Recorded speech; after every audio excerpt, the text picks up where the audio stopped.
Alors, petite actu sur l'automobile propre concernant la Polestar 2 qui aura une capacité de remorquage jusqu'à 1,5 tonne quand même, c'est pas mal. Selon la filiale de Volvo, il s'agit d'un record pour une compacte électrique. Le système d'attelage rétractable sera facturé en option à 1 100 €, TTC pause comprise, dans les pays européens où la voiture sera commercialisée. Hélas, la Polestar 2 ne sera pas proposée en France dans un premier temps. Les automobilistes allemands, belges, britanniques, hollandais, norvégiens et suédois auront plus de chances et pourront envisager avec cette voiture électrique des déplacements impossibles avec nombre de ses concurrentes.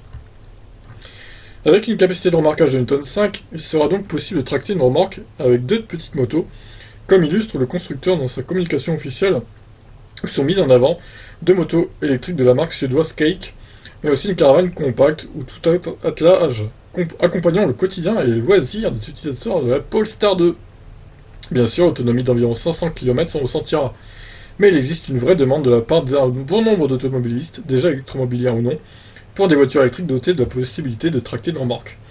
Peu de modèles proposent cette possibilité, retardant l'achat d'un véhicule branché ou imposant de conserver une thermique pour quelques besoins ponctuels. Pour rappel, la Polestar 2 dispose d'un coffre de 405 litres, auquel s'ajoutent 35 litres dans un compartiment placé à l'avant. En outre, le toit peut recevoir une charge de 75 kg sur des barres prévues à cet effet. Quand un constructeur veut bien s'en donner la peine, 3 petits points. C'est vrai. C'est une bonne chose ça, pour le coup.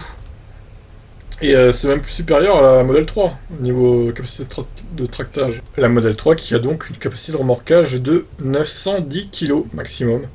Donc là, c'est quand même 600 kg de plus. C'est pas négligeable pour la Polestar 2. Alors dommage qu'elle n'arrive pas en France en même temps que tout le monde. On se demande pourquoi d'ailleurs, parce que pourquoi privilégier les Belges par exemple. J'ai rien contre eux, hein, mais je vois pas quel intérêt ils ont à vendre des voitures en Belgique plutôt qu'en France par exemple. Enfin, ça me paraît étonnant, honnêtement. J'ai un peu de mal. Je pense que le marché français est quand même plus important que le marché belge par exemple. Mais bon, ils doivent avoir leur raison, hein. J'imagine que ça n'a pas été fait au hasard. En tout cas, voilà, on verra donc le prix hein, officiel de cette voiture en France quand elle sera dispo en France, c'est-à-dire à mon avis pas avant 2021.